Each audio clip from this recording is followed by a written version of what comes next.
क्या कहा तुमने? तुम सेठ रघुबर दयाल के बेटी से ब्याह नहीं करोगे? अगर तुम ऐसा नहीं कर सकते, मेरे घर में तुम्हारे लिए जगह नहीं है। राम नारायण जी अपने बेटे अक्षत से बोले, बाबूजी, आप चाहते हैं कि मैं उस आधी दिमाग वाली लड़की से ब्याह करूं? तो यह कभी नहीं हो सकता। अक्षत बोला, तुझे जरा सी बात क्यों नहीं समझ आती? तू अपनी छोटी सी नौकरी में अपनी तीनों बहनों का ब्याह नहीं कर सकता। और फिर पूजा रघुबर दयाल जी की इकलौती बेटी है। वह चाहते हैं कि पूजा से ब्याह करने के बाद तू उनके ही आलीशान बंगले में रहे, जहां सभी ऐसो आराम है। राम नारायण जी बोले, आप क्यों मुझे जानबूझकर भाड़ में झोंकना चाहते हैं? अक्षत ने पूछा। इतनी दौलत और ऐसो आराम तेरे पास खुद चलकर आ रहा है और तू उसे ठोकर मार रहा है। राम नारायण जी बोले, लेकिन बाबूजी, मैंने सुना है कि वह लड़की दिमाग से ठीक नहीं है, और ऐसी लड़की से भला मैं कैसे प्यार कर पाऊंगा? आप अपने मतलब के लिए मेरी बलि चढ़ा रहे हैं। अक्षत बोला, ब्याह उससे कर ले, फिर तेरे पास दौलत होगी। तू प्यार करने के लिए लड़कियां भी मिल जाएंगी। राम नारायण जी बोले, यह कैसी बात कर रहे हैं आप? लगता है दौलत की पट्टी आपकी आंखों को अंधा कर रही है। सही गलत की पहचान नहीं रही आपको। अक्षत बोला। तभी अक्षत की माँ शांति भी वहां आ पहुंची और बोली, बेटा, क्यों अपने बाबूजी से बहस कर रहा है? उनकी बात क्यों नहीं मान लेता? माँ, तुम भी अपने बेटे का अच्छा नहीं सोच पा रही क्या? तू तो लड़का है, कुछ भी करके नया तो पार लग जाएगी, लेकिन तेरी बहनों का क्या होगा? तेरी बहनों को अच्छा घर और अच्छा बर मिल जाए, इसलिए तो तेरे बाबूजी तुझसे कह रहे हैं कि तू पूजा से ब्याह कर ले। अक्षत की माँ शांति बोली, तुम मेरी माँ होकर ऐसी बातें करती हो? अक्षत चिल्लाया, मुझे अपनी बेटियों की भी चिंता है। आजकल बिना दहेज के कोई भी ब्याह नहीं करता, और ऊपर से तेरी बहन इतनी सुंदर भी तो नहीं है। तो मान क्यों नहीं जाता बेटा? शांति बोली, लेकिन मैं कैसे किसी को बिना देखे और जाने ब्याह कर लूं? अक्षत बोला, क्या मैंने तेरी माँ को ब्याह के पहले देखा था? तो क्या तेरी माँ लूली लंगड़ी है या फिर गूंगी बहरी निकली? राम नारायण जी बोले, लेकिन पागल तो नहीं है ना? वह और वह लड़की जिससे आप मेरा ब्याह कराने पर तुले हैं, वह तो पागल है। मैं कैसे एक पागल के साथ अपना पूरा जीवन गुजार सकता हूँ? वह पागल नहीं है, बस उसमें थोड़ा दिमाग कम है, मंद बुद्धि है। राम नारायण जी ने सफाई पेश की, कुछ भी हो जाए, मैं तो उससे ब्याह नहीं करने वाला।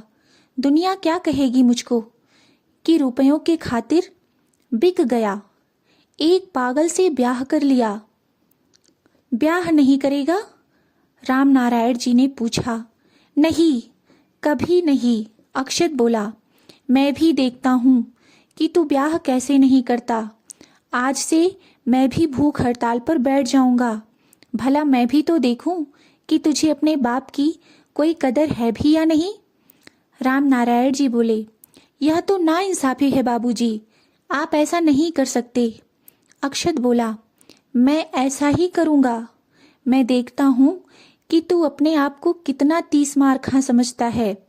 राम नारायण जी बोले, आप कुछ भी कर लीजिए, मैं उस पागल लड़की से ब्याह करके अपनी जिंदगी खराब करने वाला नहीं। और इतना कहकर अक्षत बाहर चला गया। वह रात घर में नहीं आया और अपने किसी दोस्त के यहाँ रात भर सोया रहा।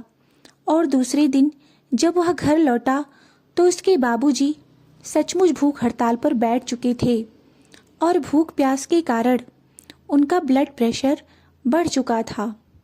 उनका जी घबरा रहा था। उनकी ऐसी हालत देखकर शांति अक्षत के पास जाकर बोली, तेरे बाबूजी की हालत देख, उन्हें कुछ हो गया तो तू सबको क्या मुंह दिखाएगा? दुनिया वाले क्या कहेंगे?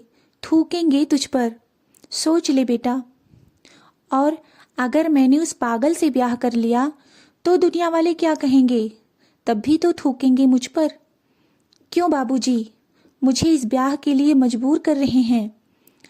अक्षत बोला, कर लेना बेटा ब्याह। तेरी 3 बहनें कुंवारी बैठी हैं, जरा कुछ उनके बारे में तो सोच। शांति बोली, और फिर अपने बाबूजी की हालत तो देख। अपने बाबूजी की हालत देखकर अक्षत को इस ब्याह के लिए हाँ करनी ही पड़ी। अक्षत के हाँ बोलते ही ब्याह की तैयारियां होने लगी और सारे शहर को खबर हो गई कि अक्षत रघुवर दयाल जी की बिना माँ के मंदबुद्धि बच्ची से ब्याह कर रहा है।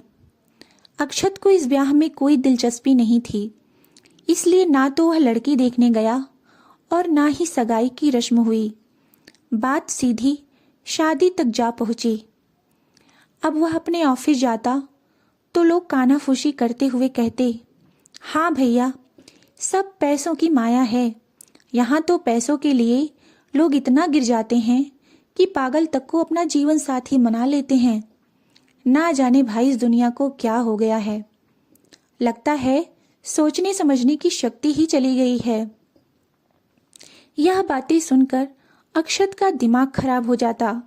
घर आता तो पड़ोसी भी यही कानाफूसी करने लगते।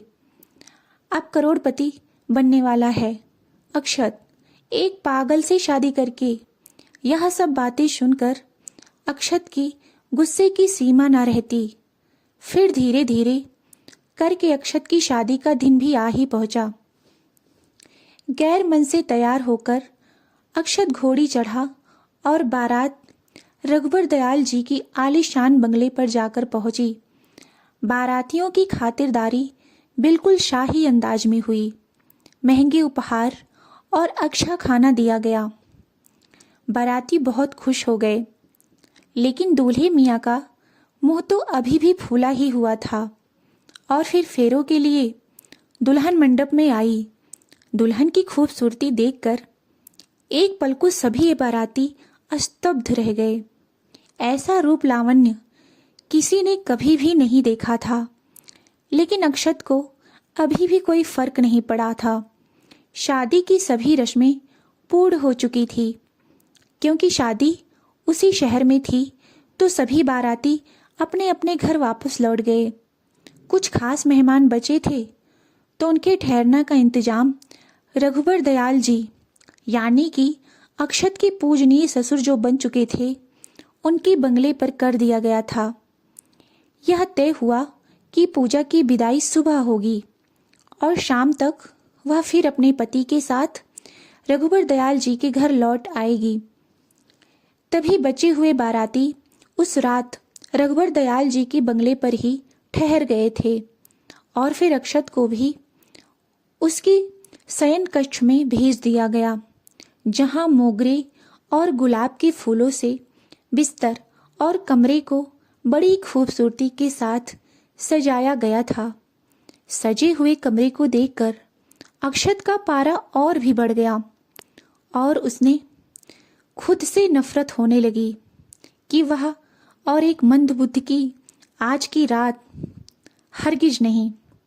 बाबूजी ने मेरा ब्याह तो उस मंदबुद्धि से जबरदस्ती करवा दिया, लेकिन मैं उसे स्पर्श तो कभी भी नहीं करने वाला। और फिर कुछ ही देर में दूध का गिलास हाथों में लेकर पूजा कमरे में आई। उसने धीरे से टेबल पर दूध का गिलास रखा और फौरन ही अक्षत के पैर छू लिए। यह देखकर अक्षत पीछे हटा और बोला, यह क्या कर रही हो? आपके पैर छू रही हूं। पूजा बोली, तुम्हें ऐसा करने को किसने कहा? अक्षत ने पूछा।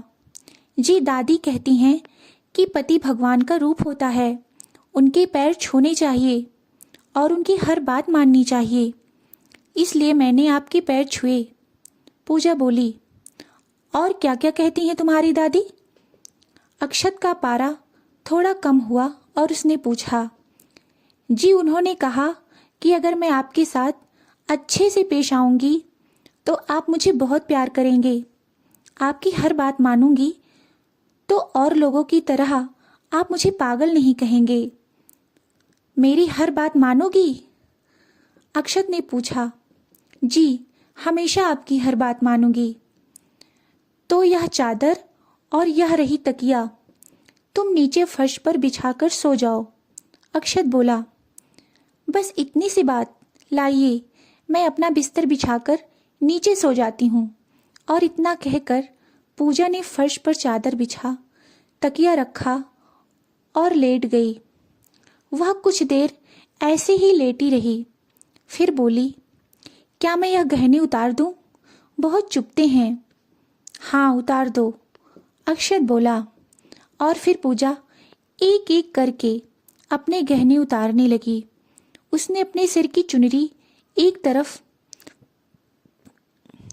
एक करके सारे गहने भी उतार दिए, बालों में लगा गजरा भी निकाल दिया, लेकिन उससे उसके बालों में लगे जूड़े का कांटा नहीं खुल रहा था।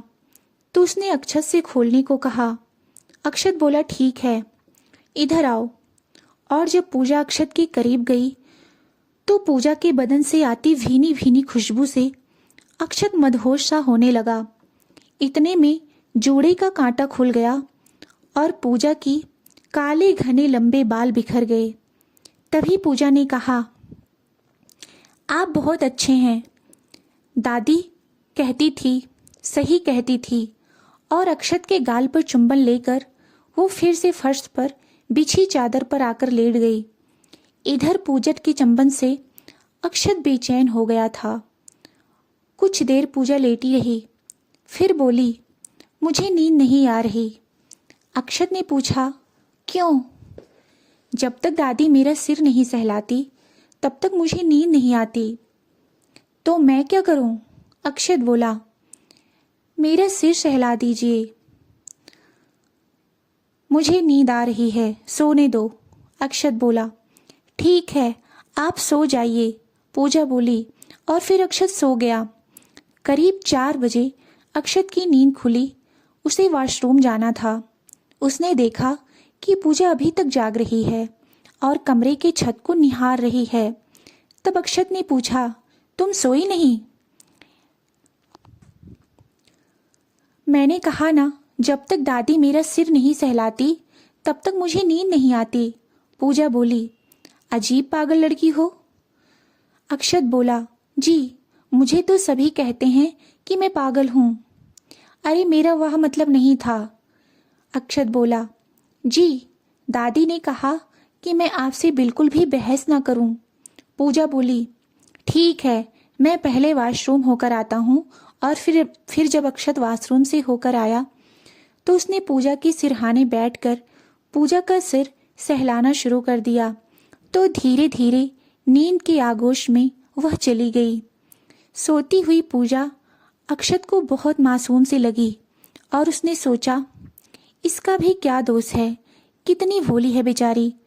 पूजा की सो जाने के बाद वह बिस्तर पर आकर लेट गया। सुबह हुई। सबसे पहले अक्षत उठा। तब तक 8 बज चुके थे। उसने देखा कि पूजा अब तक सो रही है। उसने उसे जगाया और कहा, पूजा, यह बात किसी को मत बताना कि तुम फर्श पर चादर बिछाकर सोई थी। लेकिन क्यों? सब मुझे बुरा कहेंगे तो तुम्हें अच्छा लगेगा? अक्षत बोला, जी बिल्कुल नहीं।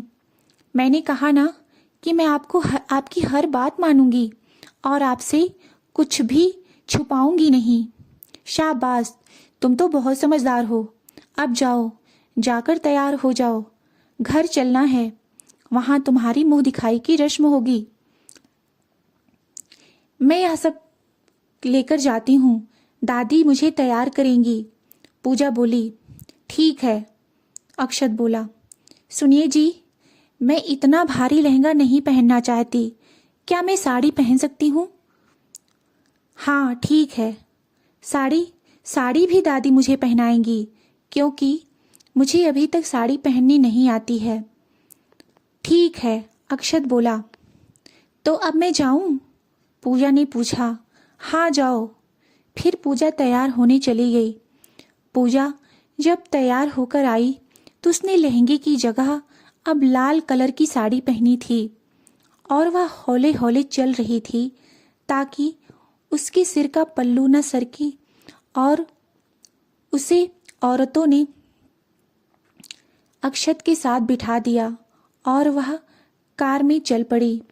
जब कार अक्षत के घर के द्वार पर पहुंचा तो अक्षत की माँ और बहनों ने उसे कार से उतारकर नेक चार की विधि पूर्ण की।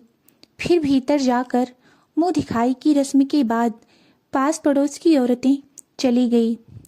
तब अक्षत की माँ ने पूजा से कहा, बहू, रसोई छूने की रस्म भी निभा दो, क्योंकि शाम तक तो तुम अपने घर वापस चली जाओगी।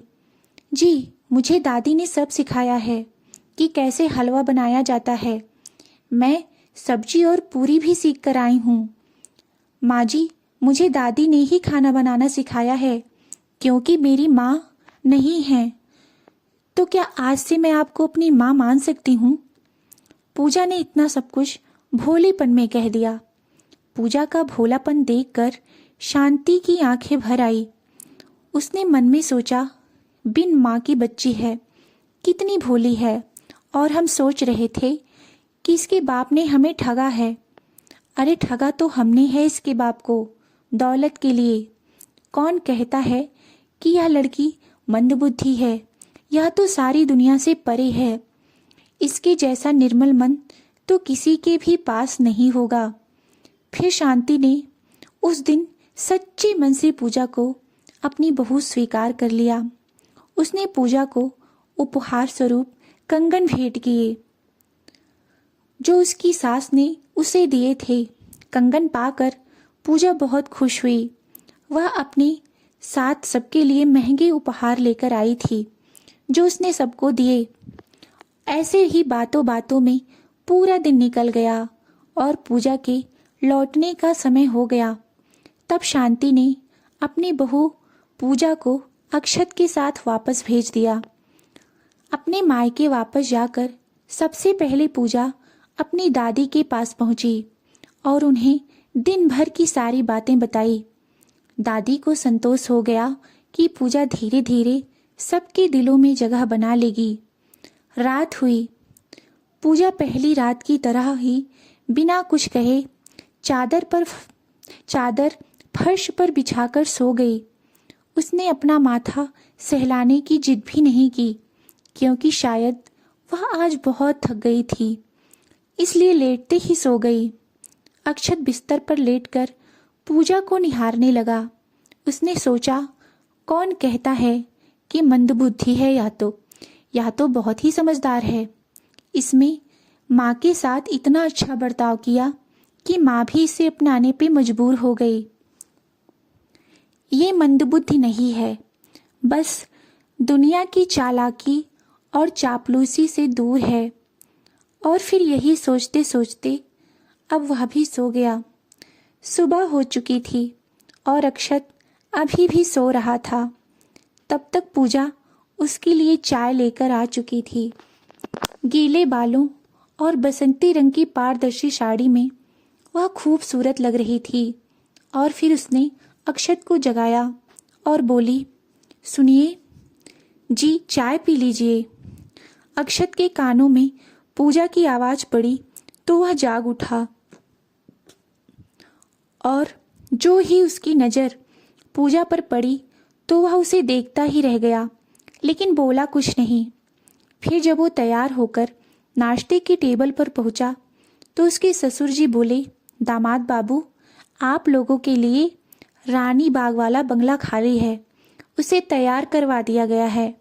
आज शाम आप दोनों वहाँ शिफ्ट हो जाएं। मैंने वह बंगला आपके नाम कर दिया है, बेफिक्र होकर आप वहाँ रह सकते हैं। अक्षत बोला, जी हम दोनों वहाँ शिफ्ट हो जाएंगे, हमें कोई दिक्कत नहीं है। और फिर उसी शाम अक्षत पूजा के साथ रानी बाग वाले बंगले में चला गया। साथ में 4-5 भरोसेमंद नौकरों को भी अक्षत के ससुर जी ने भेज दिया था। अब अक्षत का खुद का बड़ा बंगला था। फिर उसके ऑफिस के दोस्तों ने पार्टी की जिद की। बोले, शादी की है, पार्टी तो बनती है। पहले तो अक्षत ने मना किया, लेकिन फिर पार्टी के लिए राजी हो गया। उसने घर आकर यह बात पूजा को बताई। दूसरे दिन अक्षत ऑफिस चला गया। शाम को पार्टी थी, इसलिए पूजा ने अपनी दादी को बुलाकर सब कुछ पूछकर पार्टी का इंतजाम करवा दिया और फिर दादी पूजा को तैयार करके चली गई। शाम को अक्षत वापस लौटा तो उसके दोस्त भी साथ में थे। अक्षत को लग रहा था ना जाने पूजा ने कैसा इंतजाम किया होगा, लेकिन जब उसने घर की साज सज्जा और डाइनिंग हॉल देखा तो वह चकित रह गया। पूजा ने पार्टी की सभी तैयारियां करवा दी थी। अक्षत के दोस्त बोले, यार भाभी जी को भी बुला। अक्षत जैसे ही पूजा को बुलाने कमरे में पहुंचा तो पूजा बिल्कुल तैयार बैठी थी। उसने जामुनी रंग की सुंदर सी बनारसी साड़ी पहनी थी, बालों का जूड़ा बनाया था, गले में हल्का सा हार और कान में झुमके पहन रखे थे। उसकी सादगी ही उसकी सुंदरता थी। उसने पूजा को समझाया कि जैसा सब कहें वैसा ही करना, वहाँ कोई ऐसी हरकत मत करना जिससे मुझे शर्मिंदा होना पड़े। पूजा बोली, जी ठीक है, और फिर दोनों बाहर आ गए। अक्षत ने सबको पूजा से मिलवाया। सब ने पूजा को नमस्ते किया और बैठने को कहा। पूजा नजरें नीची करके बैठ गई। पार्टी थी तो अक्षत के दोस्त शराब की बोतलें भी साथ में लाए थे। जाम भी पड़ने शुरू हो गए, साथ में पीना पिलाना भी शुरू था। अक्षत को उसके दोस्तों ने शराब पीने को कहा। अक्षत अक्सर पार्टियों में शराब पीता रहता था, उसे आदत थी। तब उसके एक दोस्त ने पूजा के लिए भी पैक बनाकर उसके आगे बढ़ा दिया। बेचारी पूजा जाम पकड़ा और इस डर में गटगट करके पी गई कि कहीं मना करने पर अक्षत खफा ना हो जाए उससे। अब उसे नशा छाने लगा और चक्कर आने लगा। अक्षत ने देखा तो नौकरानी से इशारों में पूजा को बेडरूम में ले जाने को कहा। पूजा अपने बेडरूम में आ गई और उसे अब उलझन हो रही थी। वह बाथरूम में अपना मुंह धोने जाना चाहती थी। जब वह बिस्तर से उठी तो वह फर्श पर गिर पड़ी। उसे होश ही नहीं था। उसके माथे में भी चोट लग चुकी थी। कुछ ही देर में पार्टी खत्म हुई। सभी दोस्त अपने घर चले गए। तब अक्षत कमरे में आया तो देखा कि पूजा फर्श पर गिरी पड़ी है। उसने उसे फौरन बिस्तर पर लिटाया और पानी से उसके चेहरे पर मारा। पूजा बोली, मुझे बहुत प्यास लग रही है। अक्षत फौरन रसोई में गया और नींबू पानी लेकर आया और पूजा को पिलाया। तब फिर पूजा नशे में ही थी और बोली, आप मुझसे गुस्सा तो नहीं है ना? मैंने आपको सबके सामने शर्मिंदा तो नहीं किया? वहाँ कोई मुझे पागल तो नहीं कह रहा था ना? यह सुनकर अक्षत की आंखें भर आई और उसने सोचा कि नशे में भी बस मेरा ही ख्याल है। फिर पूजा बोली, पता नहीं मैं आपका दिल कब जीत पाऊंगी। तुम मेरा दिल क्यों जीतना चाहती हो? अक्षत ने पूछा। जी दादी कहती हैं कि जब पति का दिल जीत लेते हैं तो पति प्यार करने लगता है। मुझे आपका प्यार चाहिए, इसलिए। पूजा बोली, अच्छा अब तुम सो जाओ। अक्षत बोला, तो आप मेरे सिर सहला दीजिए। पूजा बोली। तो फिर अक्षत पूजा का सिर अपनी गोदी में रखकर सहलाने लगा तो पूजा सो गई। अक्षत भी बिस्तर पर ही उसके बगल में सो गया। सुबह होने को थी, लेकिन आज पूजा जागी नहीं, क्योंकि शायद यह सब शराब का असर था। उसी वक्त पूजा ने करवट ली और अक्षत के सीने पर अपना हाथ रख दिया। अक्षत पूजा के कोमल स्पर्श से शिहर उठा और उसने उसे अपनी बाहों में भर लिया और फिर उसने उसके कोमल होठों को अपने होठों से स्पर्श कर लिया। अक्षत की आतुर कामनाएं पूजा को अपने आगोश में कसती जा रही थी। तभी पूजा की नींद टूटी और साथ में अक्षत की खुमारी भी। फिर पूजा बोली, मैं रात भर आपके बिस्तर पर ही सोई रही, मुझे पता ही नहीं चला रात को क्या हुआ, मुझे कुछ भी याद नहीं। पार्टी में मेरा सिर चकराने लगा, फिर उसके बाद क्या हुआ मुझे तो कुछ भी याद ही नहीं है। अक्षत बस पूजा को ही देखे जा रहा था और उसने मन ही मन सोचा, एक पल को क्या हो गया था मुझे। मैं पूजा को स्पर्श करने जा रहा था, मैं अपनी भावनाओं को कंट्रोल भी नहीं कर पा रहा था। फिर उसने सोचा, आखिर मैं एक पुरुष हूँ और फिर पूजा पराई तो नहीं है, वह तो मेरी पत्नी है, उसे स्पर्श करने में क्या बुराई है। लेकिन पता नहीं मेरे स्पर्श करने पर पूजा क्या प्रतिक्रिया देती। उसे पति पत्नी के रिश्ते के बारे में कुछ पता भी है या नहीं। अच्छा हुआ वह जाग गई। फिर पूजा बोली, आप सच में बहुत अच्छे हैं जो आपने अपने बिस्तर पर मुझे लेटने दिया। पूजा की बातें सुनकर अक्षत सोचने लगा, इसके बाप का घर, इसके बाप का बिस्तर और इसके मन में यह है ही नहीं कि यह सब कुछ इसी का है, मेरा कुछ भी नहीं है। और एक मैं जो कितना स्वार्थी हूँ, अपने स्वार्थवश इससे शादी कर ली। तब अक्षत ने पूजा से कहा, आज से तुम बिस्तर पर ही सोना, फर्श पर नहीं। तो क्या आप फर्श पर सोएंगे? पूजा ने पूछा। नहीं, मैं भी बिस्तर पर ही सोऊंगा, अक्षत बोला। फिर पूजा कुछ नहीं बोली। दिन ऐसे ही बीत रहे थे। अब अक्षत पूजा से इतना नहीं चिढ़ता था। वह कोई गलती कर दे तो प्यार से समझा देता था। अब पूजा की दादी कभी उसे साइट्रिक के पास ले जाती और डॉक्टर से कहती, इसे पति पत्नी के संबंधों के बारे में कुछ कुछ समझाइए। डॉक्टर बड़े प्यार से पूजा की बातें सुनती और फिर उसे समझाती। पूजा भी समझने लगी थी। डॉक्टर की बात सुनकर अब पूजा हर चीज में निपुण होने लगी थी। वह अपने साज सज्जा पर भी ध्यान देने लगी थी। अक्षत उसे देखता और देखता ही रह जाता था, लेकिन उसने पूजा को स्पर्श करने की हिम्मत नहीं करी थी। ऐसे ही देखते देखते करवा चौथ आ पहुंचा। तब शांति ने पूजा को एक दिन पहले ही घर बुला लिया। बोली, बहू का पहला करवा चौथ है, हमारे घर से ही इसी व्रत को आरंभ करो। अक्षत पूजा की संग अपने घर चला गया। उससे शांति ने पूजा से कहा, बहू खाना जल्दी निपटा लो, फिर मेहंदी भी तो लगानी है। लेकिन मुझे मेहंदी लगानी नहीं आती, पूजा बोली। तब अक्षत की छोटी बहन अंजलि ने बोला, भाभी आप चिंता मत करो, मैं आपकी हथेलियों में मेहंदी लगा दूंगी। फिर दिन भर ऐसे ही तैयारियों में बीत गया। शांति ने भी पूजा के लिए लाल साड़ी और सुहाग का सामान खरीदा था। फिर रात का खाना निपटाने के बाद मेहंदी लगाने की बारी आई। पूजा के दोनों हथेलियों में अंजलि ने सुंदर सी मेहंदी लगाई। कुछ देर तक सब टीवी देखते रहे। फिर शांति बोली, चलो भाई सब अपने कमरे में सो जाओ, सोने का समय हो गया है,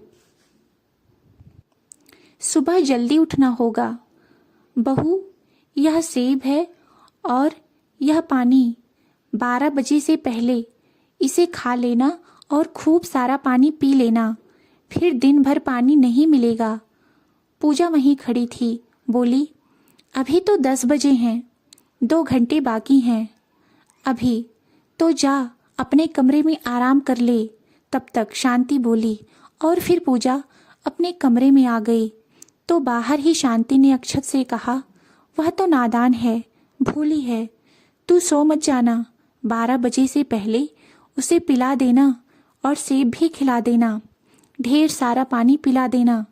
तब अक्षत बोला, माँ मैं अलार्म लगा देता हूँ, उसे उठाकर पानी पिला दूंगा। फिर अक्षत अपने बाबूजी से बातें करने में मस्त हो गया। काफ़ी देर बाद वह कमरे में आया, अलार्म लगाया और बिस्तर पर आकर लेट गया। तब तक पूजा सो चुकी थी और आज उसने साड़ी पहनी थी, क्योंकि वह आज ससुराल में थी। तो उसकी दादी ने समझाया था कि जब ससुराल में रहो तो साड़ी पहना करो। अक्षत आकर पूजा के बगल में लेट गया था, लेकिन उसे नींद नहीं आ रही थी। वह बस पूजा के चेहरे को ही देखे जा रहा था। पूजा साड़ी में बहुत ही खूबसूरत लग रही थी। पूजा के बदन से आती खुशबू उसे बेकाबू करती जा रही थी। वह पूजा को अपनी बाहों में भर लेना चाहता था। तभी शायद उसके मन की बात पूजा ने सुन ली थी और उसने उसकी ओर करवट ली। तभी उसके लंबे घुंघराले लट पूजा के गालों पर आ गए। फिर पूजा के चेहरे पर पड़े बालों को अक्षत हटाने लगा। चेहरे से बाल हटाने के बाद सामने उसे पूजा के मद भरे ओठ दिखे और उसने उन्हें चूम लिया। अक्षत का स्पर्श पाते ही पूजा जाग गई। तब तक अक्षत पूजा को अपने आगोश में ले चुका था। पूजा ने ना नुकु नहीं की और खामोशी से अक्षत के स्पर्श को महसूस करती रही। तभी एकाएक पूजा जोर से कराही और उसके आंसू निकल पड़े। पूजा का कराहना अक्षत को खल गया और उसने अपने शरीर में आए इस आगोश को वहीं रोक दिया। उसे लगा शायद पूजा को उसका स्पर्श अच्छा नहीं लगा। तब तक अक्षत पूजा के पास से हट चुका था और करवट लेकर दूसरी ओर लेट चुका था। तभी अक्षत से पूजा बोली, सुनिए सुनिए जी। हाँ बोलो। करवट लिए ही अक्षत बोला, देखिए ना पीठ में दर्द हो रहा है। पूजा बोली, तो मैं क्या करूं? अक्षत ने बोला, अरे देखो ना बहुत दर्द हो रहा है। पूजा फिर से बोली। तब उसने देखा कि साड़ी का पिन खुलकर उसकी पीठ पे गहराई से चुभ गया था और खून बह रहा था। तब अक्षत ने उससे कहा, तो दोस्तों आपको इस कहानी का पार्ट 1 कैसा लगा कमेंट करके ज़रूर बताएं। कहानी अच्छी लगी हो तो वीडियो को लाइक और चैनल को सब्सक्राइब अवश्य करें। कहानी का पार्ट 2 जल्दी ही अपलोड किया जाएगा। कहानी को एंड तक देखने के लिए बहुत बहुत धन्यवाद।